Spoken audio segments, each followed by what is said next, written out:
Good morning student, मैं दीपक। आज अपना पार्ट 2 चलेगा। आपने पार्ट 1 में इकोलॉजी के पार्ट 1 में आपने पढ़ा था इकोलॉजी का इंट्रोडक्शन और स्कोप ऑफ इकोलॉजी, उसके कार्य क्षेत्र।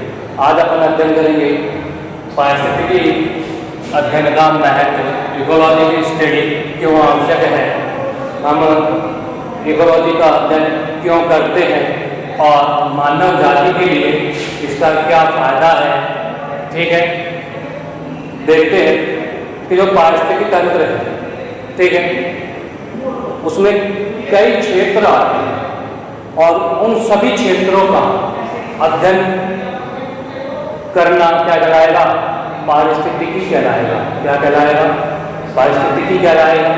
ठीक है, जिसमें आप वायु ले लो, भूमि ले लो, ठीक है, और भी कोई खाद्यान्न फसलें ले लो और पुष्प धान ले लो, ठीक है, इन सब का अध्ययन करना, ठीक है, क्या कहलाएगा? पारिस्थितिकी तंत्र का महत्व कहलाएगा। ठीक है, तो अपन देखते हैं। पहला आता है प्राकृतिक वातावरण में जीवों के व्यवहार का अध्ययन। देखो, प्राकृतिक वातावरण क्या है?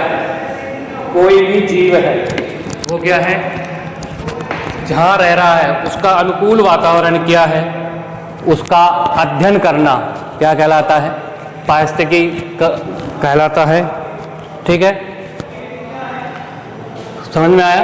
तो पहला क्या है? कोई भी जीव है और जिस प्राकृतिक आवास में रह रहा है उस प्राकृतिक आवास का अध्ययन करना और प्राकृतिक आवास का अध्ययन करना और उस जीव के व्यवहार का अध्ययन करना कि वो प्रजनन कैसे करता है, ठीक है, कि वो उसका खाद्यान्न भोजन क्या है, ठीक है, आदि। अब बात करते हैं दूसरे की, जातियों के विकास का महत्व का अध्ययन। ठीक है, कौन सी जाति किस प्रकार विकसित हुई है, ठीक है, आपने पढ़ा होगा लैमार्कवाद, डार्विनवाद, ठीक है, तो उन्होंने बताया है कि जीवों का विकास किस प्रकार हुआ है। ठीक है, जैसे पहले एक एग्जाम्पल ले लेते हैं जिराफ की। वो क्या है, पहले हिरण या कुत्ते के समान या आकार का था, बाद में जो क्या कहते हैं, बाद में अकाल पड़ा, जिससे क्या है वनस्पति, जो छोटी वनस्पति थी वो क्या हो गई, नष्ट हो गई। और फिर बड़ी वनस्पतियों को खाने के लिए उन जिराफ ने अपने क्या किया, गर्दन को ऊंचा किया या अपने शरीर में क्या की, वृद्धि की।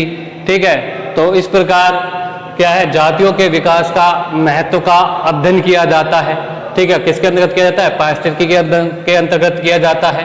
ठीक है, प्रदूषण रहित पारिस्थितिकी तंत्र का विकास, मतलब प्रदूषण रहित कोई भी क्षेत्र है या कोई भी मंडल है, चाहे वायुमंडल ले लो या फिर आपने यहाँ भूमि के ले लो, ठीक है, जल प्रदूषण ले लो, ठीक है, आदि को किस प्रकार स्वच्छ करना है, आदि को किस प्रकार स्वच्छ करना है। ठीक है, तो वो भी किसके अंतर्गत आता है? पारिस्थितिकी तंत्र के विकास के अंतर्गत आता है। चौथा है पादप पारिस्थितिकी वानिकी, विशेष करके क्षेत्रों में विकास के लिए महत्वपूर्ण है। पादप पारिस्थितिकी वानिकी, ठीक है, वानिकी विशेषकर यानी वन यानी जंगलों के विकास का महत्व का अध्ययन किया जाता है। ठीक है, फिर आते हैं कृषि, खाद्यान्न उत्पादन, पुष्प विज्ञान, फ्लोरिकल्चर, ठीक है, इत्यादि क्षेत्रों में भी पारिस्थितिकी का क्या होता है? अपना विशिष्ट स्थान होता है।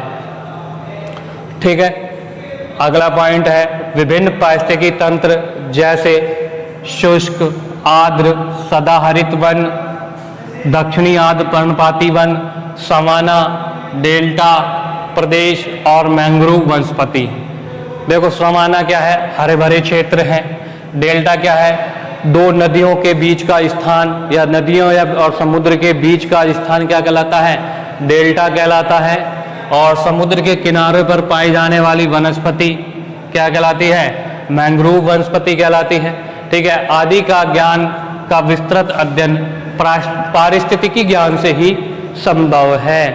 ठीक है, वहाँ का भौगोलिक प्रदेश कैसा है, ठीक है, वहाँ का वातावरण कैसा है, किस प्रकार का वहाँ पर, किस प्रकार की वहाँ पर वनस्पति है, आर्द्र वायुमंडल कैसा है, आर्द्र है, शुष्क है, उष्ण कटिबंधीय है, ठीक है। इस प्रकार का अध्ययन क्या कहलाता है, पारिस्थितिकी तंत्र कहलाता है। और पारिस्थितिकी तंत्र के अंतर्गत ही इन सभियों का क्या किया जाता है, अध्ययन किया जाता है। अगला है समष्टि एवं समुदाय के जीवों के मध्य पारस्परिक संबंधों का अध्ययन। समष्टि क्या है, समष्टि मिलकर ही क्या बनाती है, समुदाय बनाती है। और समुदाय क्या है, जातियों का एक स्थान है। क्या है, विभिन्न प्रकार की जातियों का क्या है, एक स्थान, ठीक है। क्या कहलाता है, समुदाय कहलाता है, ठीक है। तो समष्टि एवं समुदाय के जीवों के मध्य पारस्परिक संबंधों का अध्ययन, ठीक है, पारिस्थितिकी तंत्र के अंतर्गत आता है। फिर अगली बात करते हैं जैविक उत्पादन एवं इसका संरक्षण, ठीक है। जैविक उत्पादन, जो भी ये पेड़ पौधे हैं, ठीक है, उनका उत्पादन करना, जो क्या है, पारिस्थितिकी तंत्र को क्या देते हैं, बढ़ावा देते हैं और हमारे वातावरण को क्या करते हैं, स्वच्छ रखते हैं, ठीक है। फिर आते हैं सूचक पादप। सूचक पादप क्या है, वे पादप जो किसी विशेष क्षेत्र में ही पाए जाते हैं और उस प्रदेश की या विशेष क्षेत्र की क्या करते हैं, उसकी भौगोलिकता को क्या करते हैं, प्रदर्शित करते हैं। वो कौन से पादप कहलाते हैं, सूचक पादप कहलाते हैं। जैसे अपन ले लेते हैं नागफनी, ठीक है, कैक्टस।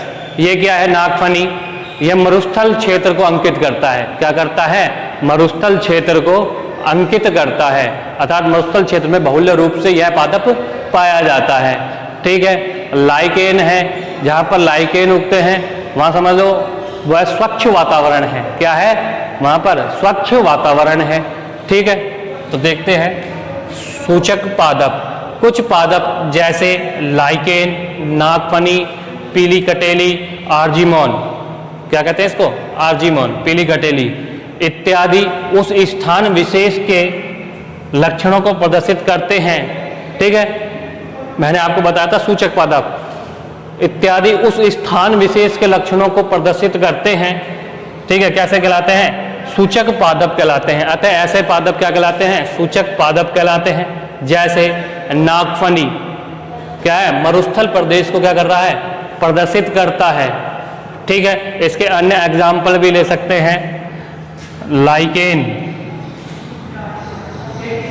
ठीक है, लाइकेन भी इसका क्या है, एक एग्जाम्पल है। ये लिखा हुआ है लाइकेन, नागफनी और पीली कटेली, ठीक है। अब आगे बात करते हैं भूमि संरक्षण।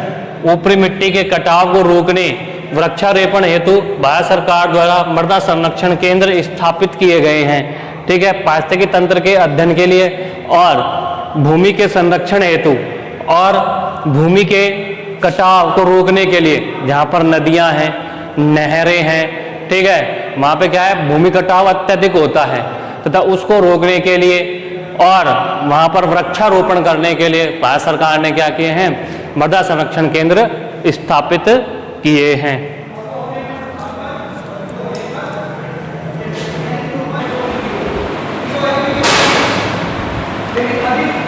फिर देखते हैं, फिर आता है व्यर्थ भूमि व्यवस्था के दौरान चारागाह विकसित किए जा रहे हैं, जिसके लिए व्यर्थ भूमि बंजर के अनुकूल पादपों का क्या कहना है, ज्ञान होना आवश्यक है, ठीक है। इसका मतलब है कि जो भी व्यर्थ भूमि है, बंजर भूमि है, जहाँ पर कोई पैदावार नहीं हो सकती, उस स्थान पर ऐसे पादपों को उगाया जाए जिससे वहाँ पर क्या हो, चारागाह बन सके या फिर ऐसी वनस्पति बन सके जो क्या करे, हमारे पारिस्थितिकी तंत्र को सहारा प्रदान करे, ठीक है, उसे स्वच्छ करे। तो ये क्या है, ये वही बात है, व्यर्थ भूमि में व्यवस्था के दौरान चारागाह विकसित किए जाएं, जिसके लिए व्यर्थ भूमि बंजर के अनुकूल पदार्थों का ज्ञान होना आवश्यक है, ठीक है। फिर अगली बात करते हैं अलवणीय जल व्यवस्था के अंतर्गत नदी, बांध व झीलों के पानी का निष्कासन, उनका संग्रहण, कुछ उनकी कुल जल मात्रा, लवणों की मात्रा इत्यादि का ज्ञान पारिस्थितिकी क्षेत्र में ही आता है, ठीक है। तो ये तो क्या थे, उनका महत्व था। किनका? पारिस्थितिकी क्षेत्र का महत्व है कि इसके अंतर्गत हम पारिस्थितिकी तंत्र को बढ़ावा कैसे दे सकते हैं, ठीक है, और उनके पारिस्थितिकी तंत्र के अंतर्गत कौन कौन से क्षेत्र आते हैं और उनका अध्ययन कैसे करना है, उनका संरक्षण कैसे करना है आदि पारिस्थितिकी तंत्र के महत्व के अंतर्गत आते हैं। ठीक है, अब बात करते हैं पारिस्थितिकी तंत्र के संगठन स्तर की, पारिस्थितिकी तंत्र के संगठन स्तर की। ठीक है, अब देखो संगठन स्तर होता क्या है। जिस प्रकार एक कार्बन अणु से, ठीक है, कोशिका का निर्माण होता है, ठीक है, और कोशिका किसका निर्माण करती है? ऊतक का निर्माण करती है, ठीक है, और ऊतक किसका निर्माण करता है? अंग का निर्माण करता है, और अंग मिलकर किसका निर्माण करते हैं? अंग तंत्र का निर्माण करते हैं। समझ में आया? जिस प्रकार एक कार्बन अणु कोशिका का निर्माण करता है और कोशिकाएं मिलकर किसका निर्माण करती हैं? टिश्यू का निर्माण करती हैं, और सभी टिश्यू मिलकर किसका निर्माण करते हैं? अंग का निर्माण करते हैं, और अंग मिलकर अंग तंत्र का निर्माण करते हैं, जिसके बाद क्या है? एक पूरी शारीरिक रचना का निर्माण हो जाता है। उसी प्रकार पारिस्थितिकी तंत्र के संगठन स्तर में क्या है? व्यष्टि है। व्यष्टि से मिलकर क्या बनता है? समष्टि, और समष्टि क्या बनाती है? समुदाय बनाती है। ठीक है, समष्टि को कहते हैं पॉपुलेशन। क्या कहते हैं? पॉपुलेशन। ठीक है, और समुदाय या विभिन्न जातियों का क्या होता है? समुदाय होता है। क्या होता है? विभिन्न जातियों का आवास या स्थान क्या कहलाता है? समुदाय कहलाता है। ठीक है, और जिस आवास या स्थान में वो रहते हैं वो क्या कहलाएगा? पारिस्थितिकी तंत्र कहलाएगा। क्या कहलाएगा? पारिस्थितिकी तंत्र कहलाएगा। और पारिस्थितिकी तंत्र के बाद बायोम क्या आता है? बायोम। यह क्या है? एक विशेष स्थान है। बायोम क्या है? एक विशेष स्थान, एक विशेष स्थान जहां पर कोई एक विशेष जाति रहती है, एक विशेष जाति रहती है। ठीक है, क्या कहलाता है? बायोम। और बायोम से मिलकर क्या बनता है? जीव भूमंडल बनता है। ठीक है, समझ में आ गया? व्यष्टि से मिलकर क्या बनता है? समष्टि। समष्टि के नीचे क्या है? समुदाय। और समुदाय मिलकर पारिस्थितिकी तंत्र का निर्माण करते हैं। और पारिस्थितिकी तंत्र के अंतर्गत एक विशेष स्थान जहाँ पर कोई एक विशेष जाति रहती है उसे हम क्या कहेंगे? बायोम कहेंगे। और विभिन्न प्रकार की जातियाँ हैं वो क्या कहलाएगी? समुदाय कहलाएगी। ठीक है, और बायोम से मिलकर क्या बनता है? जीव भूमंडल बनता है। क्या बनता है? जीव भूमंडल बनता है।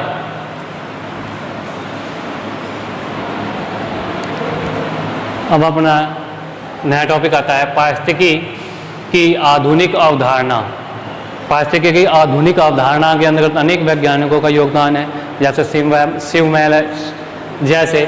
सिमवेल है, ठीक है, ओडम है, लैंडस्कैम है, ग्लीसन है, आदि वैज्ञानिकों का बहुत योगदान रहा है। ठीक है, अब देखो जो आधुनिक अवधारणा है वो क्या कहती है? देखो आधुनिक अवधारणा के अनुसार क्या है? जो भी प्राकृतिक आवास में पादप और जंतु है, ठीक है, वो क्या है? दोनों रहते हैं। एक प्राकृतिक आवास के अंदर पादप और जंतु दोनों रहते हैं, और जिनके अपने अपने क्या होते हैं? सदस्य होते हैं। जैसे चट्टानों पर चट्टानी पौधे या चट्टानी खरपतवार ही पैदा होगी। जैसे जल ले लो, जल के अंदर मछलियाँ, प्लवक या फिर कुछ जलीय पादप ही पाए जाएंगे। मरुस्थल में मरुस्थलीय पौधे ही पाए जाएंगे। ठीक है, तो यह क्या है? एक आधुनिक अवधारणा है। क्या है ये? एक आधुनिक अवधारणा है। ठीक है, पढ़ते हैं।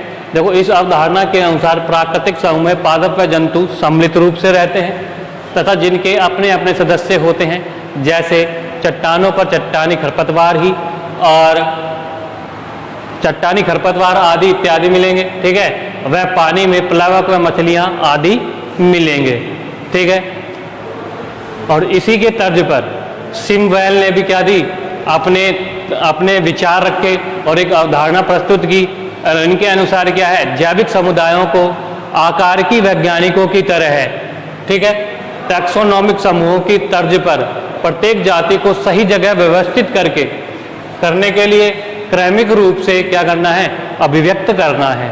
ठीक है, क्या कहते हैं सिमवेल कि जो भी जैविक समुदाय है, ठीक है, जो आकारिकी वैज्ञानिक है, मॉर्फोलॉजिस्ट हैं, ठीक है, उनकी जो टैक्सोनॉमिक समूह के तर्ज है, जो टैक्सोनॉमी यानी वर्गीकरण के जो भी समूह हैं, उनके आधार पर क्या किया जाना चाहिए, प्रत्येक जाति को उनके स्थान पर क्या करना चाहिए, व्यवस्थित किया जाना चाहिए। ये कौन कहते हैं, सिमवेल कहते हैं। और ऑडम के अनुसार देखो, ऑडम ने ऊर्जा पारिस्थितिकी तंत्र पर क्या दिया, जोर दिया, क्योंकि आपने पढ़ा होगा कि ऊर्जा को क्या करते हैं हम, एक रूप से दूसरे रूप में क्या करते हैं, कन्वर्ट करते हैं। ठीक है, जैसे कोई भी प्राकृतिक आवास है, उसमें कोई भी जीव है वह दूसरे जीव को खाकर अपना पेट भरता है, और जो उससे शक्तिशाली जीव है वो उस दूसरे जीव को खाकर अपना पेट भरता है। ठीक है, इस प्रकार क्या है, ऊर्जा एक जगह से दूसरे जगह में क्या होती रहती है, स्थानांतरित होती रहती है। ठीक है, तो उसी प्रकार ओडम ने इसी के तर्ज पर कि जो ऊर्जा है एक रूप से दूसरे रूप में क्या होती रहती है, स्थानांतरित होती रहती है, इसके तर्ज पर उन्होंने क्या दिया, पारिस्थितिकी ऊर्जा तंत्र पर अध्ययन करके पारिस्थितिकी तंत्र की संरचना और कार्यों का क्या क्या वर्णन किया। ठीक है, तो देखते हैं क्या बताया उन्होंने पारिस्थितिकी ऊर्जा पर अध्ययन शुरू करके, ठीक है, पारिस्थितिकी ऊर्जा पर अध्ययन शुरू करके यह दर्शाया कि ऊर्जा के रूप में किसी भी पारिस्थितिकी तंत्र की संरचना और कार्यों को वर्णित किया जा सकता है। ठीक है, आज के लिए इतना ही, बाकी कल।